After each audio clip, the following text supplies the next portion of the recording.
बलिप्रतिपदा या 3.5 मुहूर्तावर आपण हस्तसामुद्रिक शास्त्राचा अभ्यास सुरू केलेला आहे.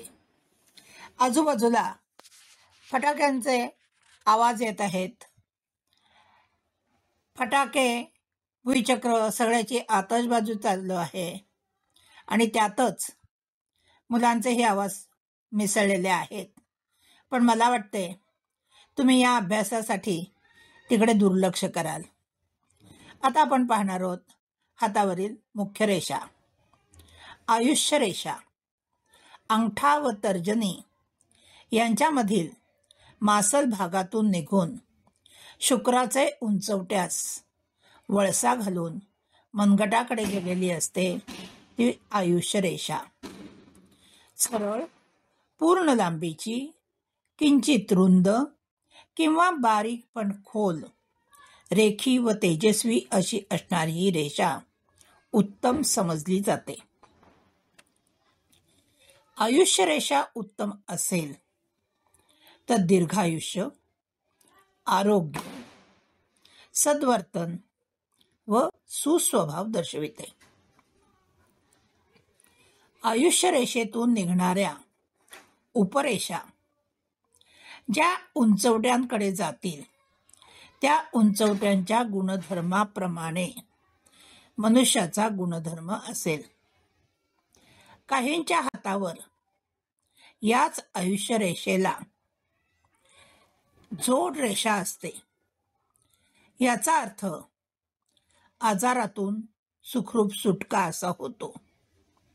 आयुष्य रेषेस मध्येच फाटे फुटून पुन्हा त्याच्या समांतर अशा रेषा असतील तर ते आकस्मिक मृत्यूचे चिन्ह किंवा गंडांतराचे चिन्ह समजावे.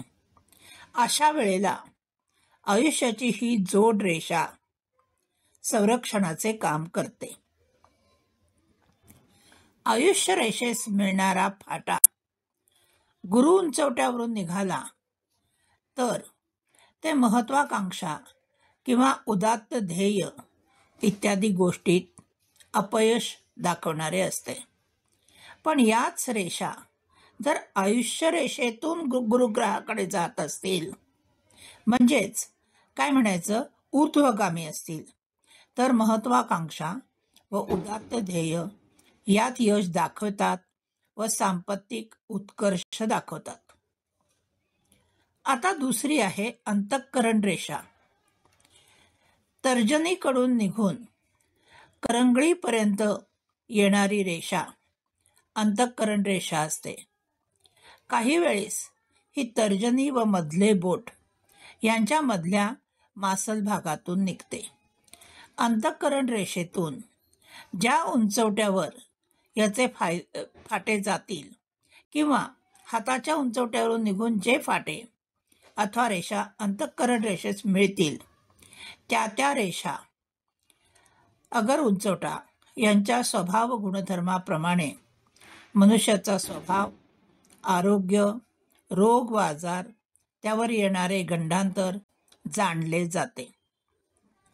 अंतःकरण रेषेला हृदय रेषा असेही म्हणतात. अंतःकरण रेषा गुरु उंचवट्यावरून निघून स्निग्ध तांबूसवर्णीय असता व सरळसोट करंगळीपर्यंत गेली असता 100 वर्ष आयुष्य असते. तिसरी रेषा आहे मस्तक रेषा. अंगठा व तर्जनी यांचे मधून निघून मंगळ किंवा चंद्र पर्वताकडे जाणारी रेषा मस्तक रेषा म्हणतात. ही रेषा सरळ, नितळ, बारीक असेल तर उत्तम समजली जाते.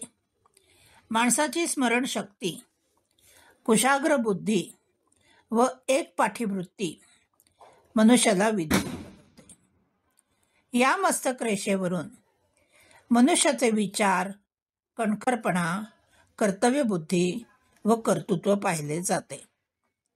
आज आपण हातावरील पर्वत व मुख्य रेषांची थोडक्यात माहिती पाहिली. यापुढे आपण हातावरील इतर रेषा, चिन्हे या सर्वांविषयी सखोल माहिती घेत जाणार आहोत.